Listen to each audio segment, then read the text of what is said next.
Okay guys, तो हम संख्या पद्धति का ये पार्ट 3 है जिसमें हम आपको बताने वाले हैं विभाज्यता का नियम। इसके पहले क्या था पार्ट 2 जिसमें हमने पढ़ाया था आपको इकाई अंक कैसे याद करते हैं।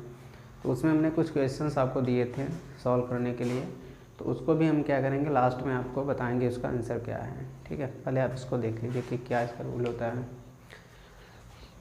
विभाज्यता का नियम क्या है?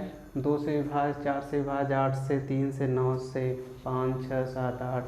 अच्छा, हम ये ऐसे क्यों लिखे हैं? आपको लग रहा होगा कि यहाँ 2 लिखे थे, 3 लिख लेना चाहिए, यहाँ से फिर 4, 5, 6, फिर 7, 8, 9 ऐसे करके लिखना चाहिए। बट थोड़ा सा याद जल्दी होगा इसलिए ऐसे मैंने लिखा है। जैसे 2 से विभाज्य, 4 से विभाज्य और 8 से विभाज्य, ये तीनों जो हैं एक दूसरे से रिलेटेड हैं। जैसे जिस संख्या के इकाई अंक में 0, 2, 4, 6, 8 हो वह संख्या 2 से विभाज्य होगी। ठीक है, इसको ये भी कह सकते हैं कि जिस संख्या का इकाई अंक 2 से विभाजित होगा, जिस संख्या का इकाई अंक 2 से विभाजित होगा वो संख्या 2 से पूर्णतः विभाज्य हो जाएगी। ठीक है, जैसे क्या है यहाँ पे ये 0 2 से विभाज्य है, 2 2 एक कम 2 विभाज्य है, 2 दूनी 4। मतलब अगर इकाई अंक 2 से विभाज्य है तो वह संख्या क्या हो जाएगी? 2 से पूर्णतः विभाजित होगी। क्लियर है? अब 4 से विभाज्यता में मतलब क्या होता है कि जिस संख्या के दहाई और इकाई अंकों से बनी संख्या 4 से भाज्य हो वह 4 से पूर्णतः विभाजित होगी। यहाँ कहने मतलब ये था कि यहाँ केवल इकाई अंक ले रहे थे। 4 वाले में हम क्या करेंगे? इकाई और दहाई दोनों ले लेंगे, क्योंकि 4 जो होता है वो 2 का स्क्वायर होता है। तो 2 के घाते 2, जब हम 2 लिखते हैं तो 2 के घाते 1 लिखते हैं। 2 और 4 जब लिखेंगे हम तो 4 को लिखेंगे 2 घाते 2, 8 को लिखेंगे 2 घाते 3। कहने का मतलब यह है कि जब 2 था तो केवल इकाई अंक लीजिए। अगर 4 से विभाज्यता का नियम हमें पढ़ना है तो जिस संख्या के दहाई और इकाई अंकों से बनी संख्या 4 से विभाज्य हो वह संख्या 4 से पूर्णतः विभाजित होगी। यानी कि अब 2 संख्या लेनी, कौन सी? इकाई और दहाई। तो इकाई और दहाई संख्या से बनी संख्या अगर 4 से विभाज्य है तो वो पूरी की पूरी संख्या जो होगी 4 से विभाजित होगी। जैसे देखिए यहाँ पे 216 है तो इकाई अंक दहाई 16 है तो 4 से विभाजित है, नहीं 4 चौक 16, तो ये पूरी की पूरी संख्या जो है वो 4 से विभाजित होगी। जैसे यहाँ पे है 96, तो 5496 है तो 96 को केवल देखिए। अभी हम अपने पिछली वीडियो में आपको बताया था जब इकाई अंक ज्ञात करना था तो 4 से डिवाइड कर रहे थे तो हम केवल 2 अंक ले रहे थे। 2 अंक इसीलिए ले रहे थे कि 4 से वो संख्या विभाजित होगी जिसके जो इकाई और दहाई अंकों से बनी संख्या से अगर विभाज्य है तो ये 4 से क्या हो जाएगा? विभाज्य हो जाएगा। जैसे 96 है तो 96 क्या होगा कि ये 4 से विभाज्य हो जाएगा, क्योंकि 4 दूनी 8, 1 कैरी, 4 चौक 16, कम्प्लीटली ये कट गया। जब ये कट गया तो पूरा का पूरा 4 से विभाज्य हो जाएगा। इसमें देखिए जैसे 28 हैं तो 4 सत्ते 28। अब अगर ये 28 पूरा कट गया तो ये पूरी पूरी संख्या जो है वो 4 से कैंसिल आउट हो जाएगी। आप 4 से भाग देख भी सकते हैं। ठीक है, अब 8 से विभाज्यता का नियम, 8 को क्या लिखते हैं हम? 2 घाते 3। यानी कि अभी हम 2 वाले में केवल इकाई अंक देख रहे थे, 4 वाले में इकाई दहाई दोनों देख रहे थे। इसमें इकाई दहाई सैकड़े यानी 3 अंक देखेंगे। ठीक है, तो जिस संख्या के सैकड़े दहाई इकाई अंक से बनी संख्या 8 से भाज्य हो, ये क्या है आपका? दहाई है, से बनी संख्या 8 से भाज्य हो वह संख्या 8 से पूर्णतः विभाजित होगी। जैसे देखिए 54,128। अब 54,128 को 8 से मत भाग दीजिए, केवल 3 अंक देखिए, इकाई दहाई सैकड़ा। अगर 128 जो है 8 से विभाजित हो जाएगी, 128 क्या है? 8 से विभाजित हो जाएगी। जैसे 128 है यहाँ पे, अगर ये 8 से विभाजित हो जाएगा, ठिक्कम 8, 4, 8, 8 छंग 48, तो ये क्या है? विभाजित है। यानी जब 128 कैंसिल आउट हो गया तो 54,128 कम्प्लीटली श्योर है कि 8 से क्या हो जाएगा? विभाजित हो जाएगा। ऐसे ही 5240 हैं तो 5240 में देखेंगे इकाई दहाई सैकड़ा से बनी संख्या 240 है। अगर 240 8 से कैंसिल आउट हो जा रही है तो कितने? 8 3 24, 30 बार जाएगा। तो यानी 5240 ये है कि 8 से विभाज्य हो जाएगा। इसलिए मैंने 2 लिखा, फिर 4 लिखा, फिर 8 लिखा। क्लियर है यहाँ तक? 3 और 9 का जो मेथड है वो भी सेम है। 3 से विभाज्य मतलब होता है जिस संख्या के अंकों का योग 3 से भाज्य हो वह संख्या पूर्णतः 3 से विभाजित होगी। कहने का मतलब केवल इतना है, यहाँ पे देखिए, जिस संख्या के अंकों का योग 3 से भाज्य हो वह संख्या 3 से पूर्णतः विभाजित होगी। जैसे यहाँ पे है 216, तो 216 को जोड़ेंगे, 2 1 3 3 6 3 9, 9 3 से विभाजित है कि नहीं है, तो इसलिए 9 संख्याओं का योग 9 हो गया, और 9 जो है वो 3 से विभाजित है, 3 त्रिक का 9, यानी जब विभाजित यानी 216, अगर आप 216 में 3 से भाग देंगे तो ये कम्प्लीटली कैंसिल आउट हो जाएगा। ऐसे ही है 54,524। अब 54,524 के संख्याओं का योग देखिए, तो 5 + 4 + 3 + 2 + 4, तो 5 4 9 3 12 2 14 4 18, 18 3 से कम्प्लीटली कैंसिल आउट हो जाएगा नहीं, 3 6 18। और जब ये कम्प्लीटली कैंसिल हो गया तो 54,324 जो है वो आपका श्योर है कि 3 से क्या हो जाएगा, कैंसिल आउट हो जाएगा। क्लियर। यही 9 से विभाज्य का नियम भी सेम वही है कि जिस संख्या के अंकों का योग 9 से विभाज्य हो वह संख्या 9 से पूर्णतः विभाजित होगी। जैसे देखिए यहाँ अंकों का योग जब 3 से विभाजित हो रहा था वो 3 का विभाज्यता का नियम था, लेकिन जिस अंकों का जो योग है वो 9 से विभाजित हो जाए। जैसे हम इसको ले लें 98,154, 98,154, इसको जोड़ते हैं 9 8 1 5 4, 9 8 17, 17 18, 18 5 23, 23 4 27, 27 क्या है 9 से कम्प्लीटली कट जा रहा है।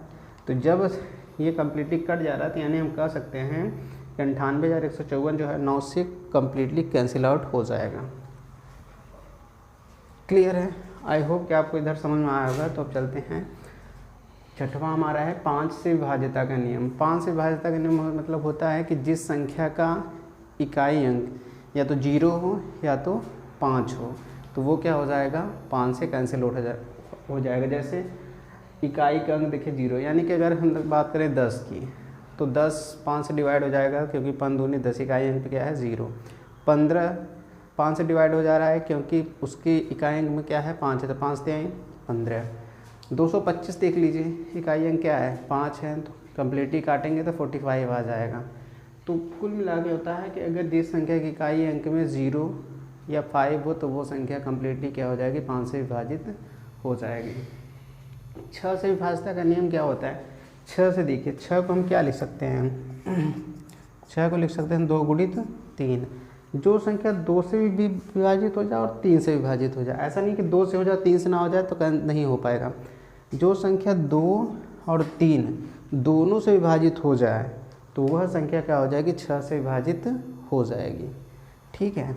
अब देखिए जैसे यहाँ पे क्या है 216 जो 2 से विभाजित हो जाएगी। 2 से विभाजित होने का मतलब है कि 2 3 6, इकाई अंक 2 से कैंसिल आउट हो जा रहा है, और इनके अंकों का योग 2 1 3 और 6 3 9, तो 9 भी क्या है 3 से कैंसिल आउट हो जाएगा। तो इसलिए कहा गया है कि 6 से विभाज्यता का नियम यही होता है कि जो संख्या 2 से और 3 से दोनों से विभाज्य होगी वह संख्या 6 से विभाजित हो जाएगी। अगर 2 से विभाजित हो रही है और 3 से नहीं हो रही है तो वह संख्या 6 से विभाजित नहीं होगी। अब 7 से विभाज्यता का नियम, जिस संख्या के इकाई अंक का दुगुना करके बची हुई संख्या से घटाने पर प्राप्त संख्या 7 से भाज्य हो वह संख्या 7 से पूर्णतः विभाजित हो जाएगी। तो इसको हम देखें, जैसे 343 है, इसमें कह रहा है कि जिस संख्या के इकाई अंक का दोगुना कर देने पर, इकाई अंक क्या है आपका 3 है, तो 3 का दोगुना कितना हो गया 6 हो गया। ठीक है।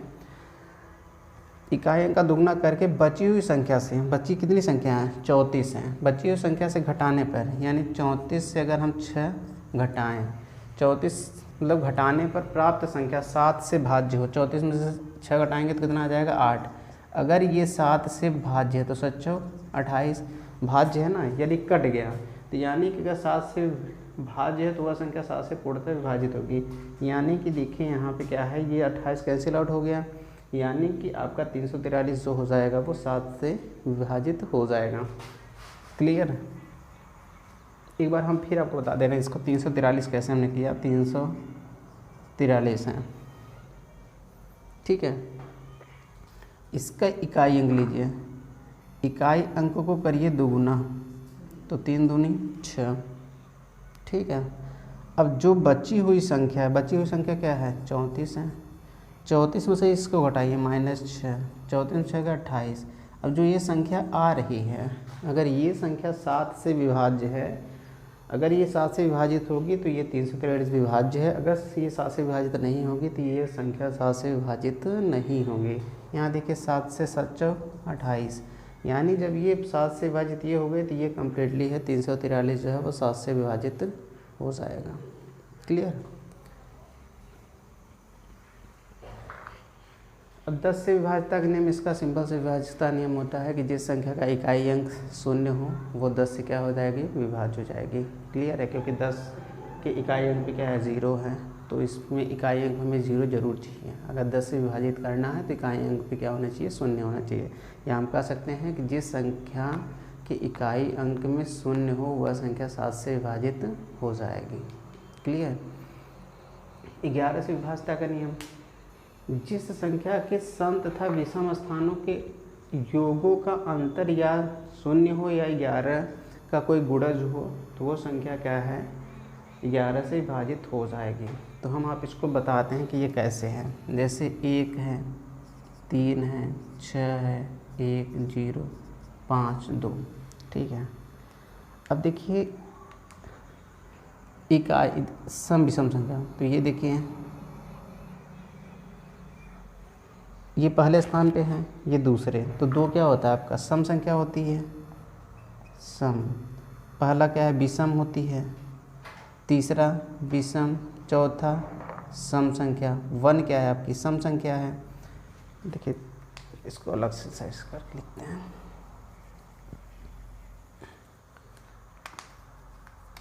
क्या है, 1 3 6 1 0 5 2, ठीक है। अब देखिए इसमें कह रहा है कि जो सम संख्या है, पहली बात ये क्या है, विषम संख्या है। एक जब विषम संख्या है तो 3 तीसरे स्थान पे विषम संख्या, फिर 5वें स्थान विषम संख्या, फिर 7वें स्थान विषम संख्या। तो 1 और +6 और +0 और +2, मतलब 1 में 6 जोड़ेंगे 7, 7 में 0 जोड़ेंगे तो 7 ही आएगा, और 7 2 9, तो इसका हो गया 9। क्लियर है। अब अगर हम यहीं सम संख्या की बात करें, जैसे यहाँ सम स्थान की बात हो रही, सम संख्या की नहीं होता, सम स्थान। जैसे ये पहले स्थान पे है, ये तीसरे स्थान पे है, तो एक क्या होता है, विषम संख्या। ये तीसरे स्थान पे यानी 3 क्या है, विषम संख्या। फिर ये 5वें स्थान पे यानी क्या है, विषम संख्या। ये 7वें स्थान पे है यानी ये विषम संख्या, ठीक है। अब हम देखते हैं सम स्थान पे, यानी ये दूसरे स्थान पे है, तो ये आपका क्या होगा, सम स्थान वाली संख्या हो गई। ये भी क्या है, 2 के बाद तीसरे स्थान पे है, तो 3 तो आपके विषम है, 4 क्या है, सम है, तो हम इसको ऐड कर लेंगे। फिर ये चौथे पे 5वें पे तो विषम हो गई। फिर ये छठवां क्या है आपका, सम है, तो इन तीनों जोड़ेंगे तो 3 1 4 और 5 4 9। अब देखिए सम स्थानों का भी योग 9 आया, विषम स्थानों का भी योग 9 आया। अगर उनके योग का अंतर 9 से 9 गए 0, या तो 0 हो या 11 का कोई गुणज होता है। गुणज का मतलब हो जाता है कि 11 से भाग चला जाए, जैसे या तो 11 आ जाता है, या 22 आ जाता है, या 33 आ जाता, तो वो क्या होता कि वो 11 से विभाजित हो जाता। क्लियर है। तो यह आई होप कि आपको समझ में आया होगा, और अगर कोई डाउट है तो आप कमेंट बॉक्स में ज़रूर बताएं। इसका सिंपल सा तरीका ये है कि आप सम संख्या मत देखिए, सम स्थान देखिए। जैसे 1 जो है वो पहले स्थान पे है, 1 जो है वो किसके स्थान पे है, पहले स्थान पे। 6 जो है वो किस स्थान पे है, तीसरे स्थान पे। 0 किसके स्थान पे है, 5वें स्थान पे। 2 किसके स्थान पे है, 7वें स्थान पे, ठीक है। और यहाँ पे 3 जो है ये दूसरे स्थान पे है, 1 जो है ये चौथे स्थान पे है, 5 जो है ये 6वें स्थान पे है।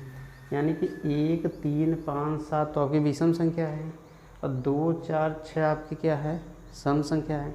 यानी जब सम स्थानों वाले संख्या हैं, जो विषम स्थानों वाले संख्या हैं, इनको ऐड करना। जैसे ये 3 है तो 3, सम पे 1 है 1, यहाँ पे 5, तो 5 4 9 हो गया।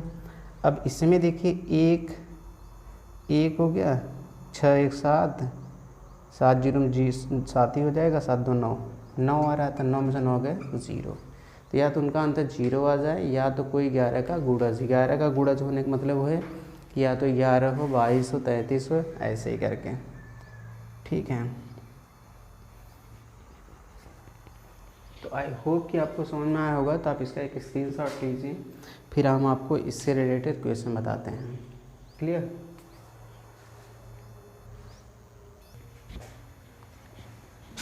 ओके गाइस, तो ये विभाज्यता से रिलेटेड कुछ क्वेश्चन है जिसको हम सॉल्व करते हैं। ठीक है, तो इसको 1 बाय 1 सॉल्व करते हैं। 5 क्वेश्चन है हमारे पास।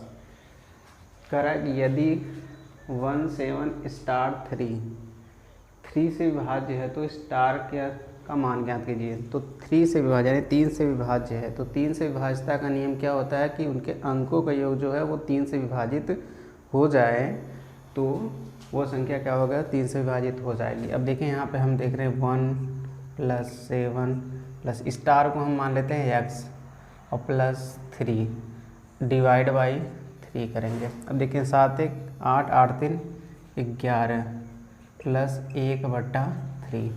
अच्छा, अब देखिए 11 है, 11 में कौन सी संख्या जोड़ दें कि हमारा वो 3 से कट जाए।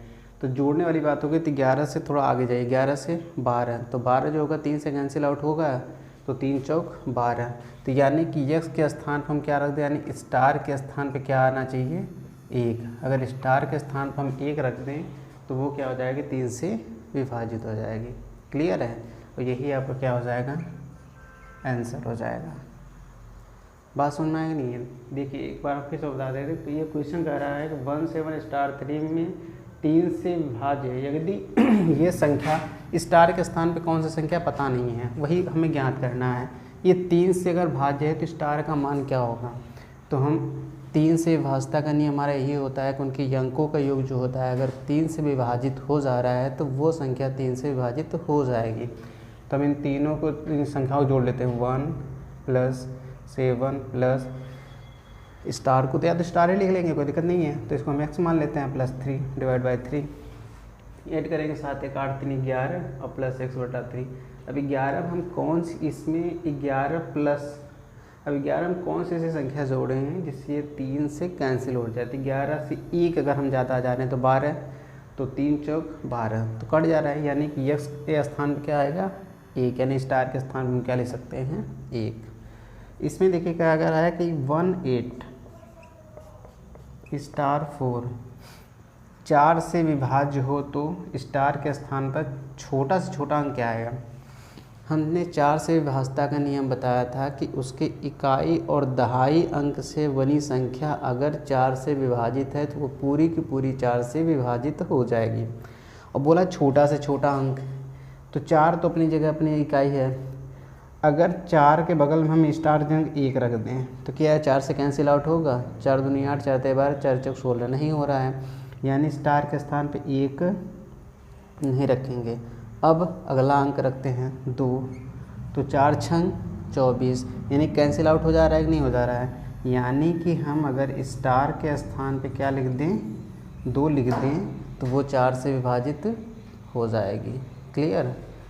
अब यहाँ पे क्या है, 3 1 स्टार 7 में से स्टार के स्थान पर कौन सा अंक होगा जिससे यह संख्या 11 से भाज्य हो जाए। तो 11 से विभाज्यता का नियम मैंने यही बताया था कि उनके सम स्थानों के अंकों का योग, जो सम स्थान पे अंक हैं और जो विषम स्थान पे अंक हैं उनके अंकों का योग करने के बाद अगर उनका अंतर कर दिया जाए, या तो वो 0 हो जाए या तो वो 11 के गुणज हों, तो वो क्या हो जाएंगे, 11 से विभाजित हो जाएंगे। तो हम देखते हैं यहाँ पे 3 है, 4 है, स्टार 7 है। अब देखिए ये पहले पंक्ति पे है, ये तीसरे पंक्ति पे है, यानी कि 3 + x किसके बराबर होने चाहिए, ये 4 + 7 के। तो 3 + x 7 4 11 x बराबर 11 माइनस 3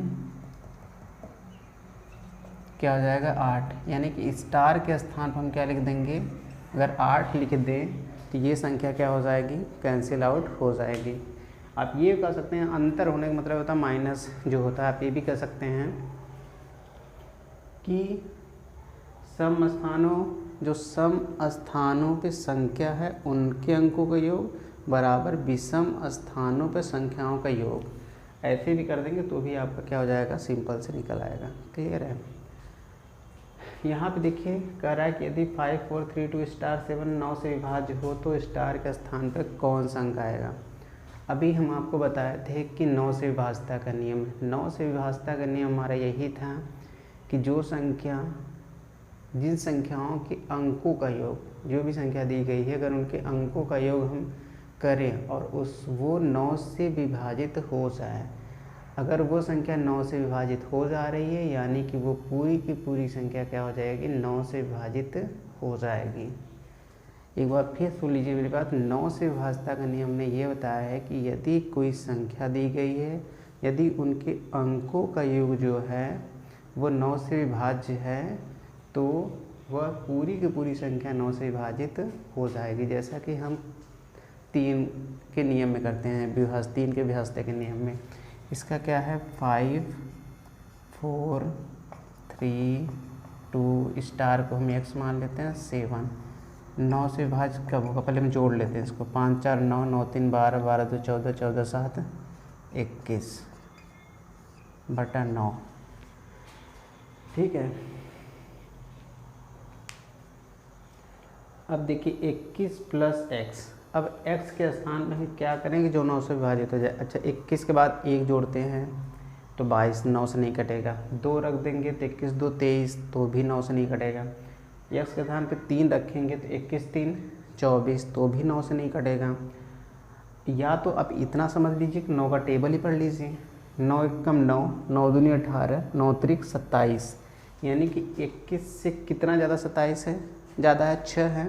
तो यानी कि अगर हम x के स्थान पे क्या रख दें, 6 रख दें, यानी कि स्टार के स्थान पे क्या रख दें, 6 रख दें। ठीक है, स्टार के स्थान पे क्या रख दें, 6 रख दें, तो 21 और 6 कितना है 27 और 9 त्रिक 27, यानी स्टार के स्थान पे क्या आएगा हमारा 6 आएगा, और यही आपका क्या हो जाएगा, आंसर हो जाएगा। ठीक है। तो अभी हम आपको बता रहे थे व्यवस्था का नियम और उससे रिलेटेड क्वेश्चन, 4 क्वेश्चन कराए थे। तो ये आपका एक टॉपिक है अंकीय मान तथा स्थानीय मान, जिसको हम बोलते हैं प्लेस वैल्यू और फेस वैल्यू। इससे रिलेटेड क्वेश्चन एक आता है, इसी टाइप का क्वेश्चन करके आता है और ज़्यादा हार्ड नहीं रहता, तो ये थोड़े ज़्यादा 5 मिनट में खत्म हो जाएगा। अंकीय मान क्या होता है, अंकीय मान की इंग्लिश होती है फेस वैल्यू। किसी अंक को गणित में जिस मान से निर्धारित किया गया है उसे अंकीय मान कहते हैं।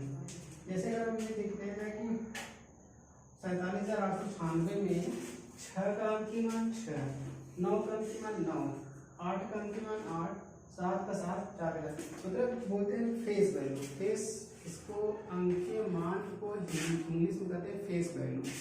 फेस का मतलब ये होता है कि अगर कोई आदमी है, ठीक है, उसको अगर हम एक जगह से उठा के दूसरी जगह बैठाते तो उसके फेस में तो कोई चेंज नहीं होगा ना, कि हाँ अगर आपको घर में बैठा दिए तो उसका दूसरा फेस है, बाहर उठा के लेके चले गए तो फेस बदल तो नहीं जाएगा।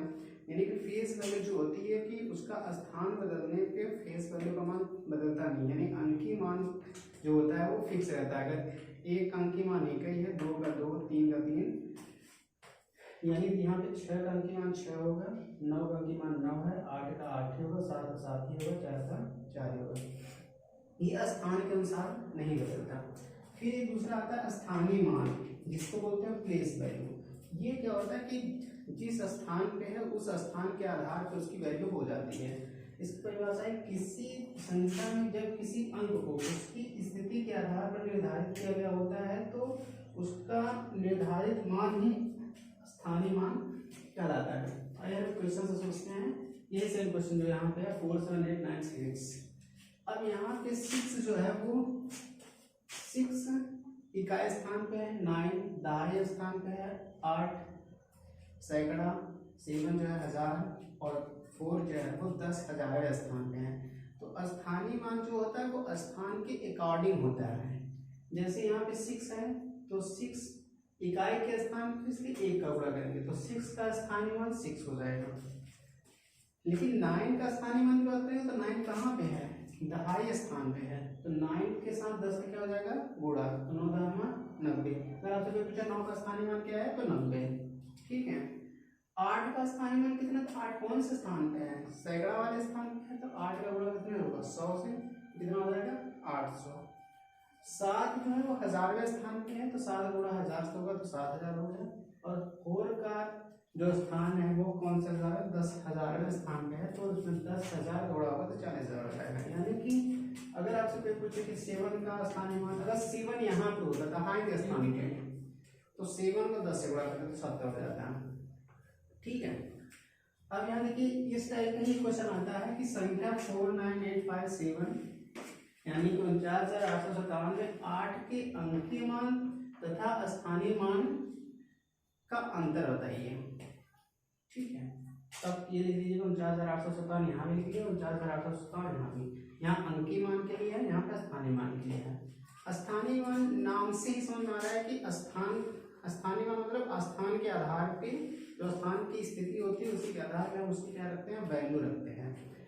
और अंकीय मान यानी फेस वैल्यू मतलब फेस जो होता है वो चेंज नहीं होता, चाहे आदमी जहाँ रहे फेस तो फेस ही होता है, एक ही फेस है। तो 8 को हम 8 ही कहेंगे चाहे यहाँ पर रहे चाहे जहाँ पर रहे।